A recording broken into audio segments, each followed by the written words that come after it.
Okay. You can go buy a $5 knife at a gas station. Okay. But you can easily spend $5,000 on a knife. On a pocket knife. Yes. Wow. Yeah. So what's the difference in a $5 knife and a $5,000 knife? It's construction. It's the materials. In a $5,000 knife, you're going to have very often handmade custom materials. You'll have a Damascus type steel.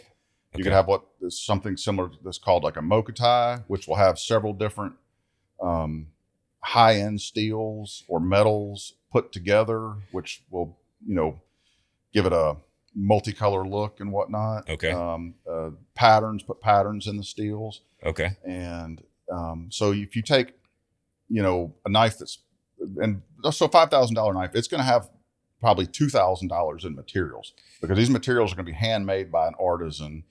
And then the knife maker will take those materials and they'll spend, it can be hundreds of hours per knife is not abnormal. Yeah, well, for a $5,000 knife, right? I mean, that's something like anything you'd buy. Right, yeah. Yeah. So there's a lot of time and effort. They'll take those materials and then they'll just start from scratch and then just by hand make some incredible knives. And you've got custom knives that are literally 100% handmade, and then you've got knives that are made just stamped out on machines. Right. And that's production, is what makes that $5 knife $5. Right. And cheap just materials. That volume and the materials. Mm-hmm. But you don't want to take a $5,000 knife has to be something that you don't really use, right? I mean, you put it in a case, right? You're not opening Amazon boxes with a $5,000 knife, right? It's like anything else. There's people that do. Really? We have customers that buy very expensive knives and they carry and use them. They'll take care of them. They're not going to abuse the knife.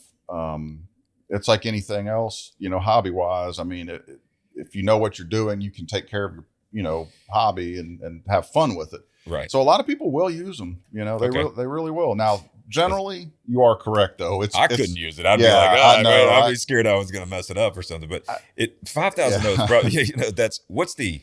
We've talked about the $5 knife and the $5,000 knife, but what's really kind of the sweet spot? What's the average of what you guys sell? What's really the bulk of what is sold? The $200 knife. $200 knife. Okay. So what is that? What is that? That's going to have some customness to it or something. So a $200 knife is going to be a production knife. Okay. It's going to be a nice production knife. It's going to have nice materials. It might have some carbon fiber. Okay. It's going to have a good steel on it. It's going to have what they're going to call like a premium or a super steel. It's going to be a S35 or a new steel just came out, S45 VN. Okay. It's going to have a good steel. It's going to have nice scales, which is the material that goes on the outside of the knife. Okay. It's going to have a good. Subscribing helps keep our videos free. Plus, you'll be the first to see all of our shows and podcasts, including our in-studio music sessions, secret but not so secret travel destinations, and my personal favorite, our podcast all about women community leaders. Also, if you want to be notified when we release a new episode, make sure to turn on your notifications by clicking the notification bell. Subscribe and ring the bell today.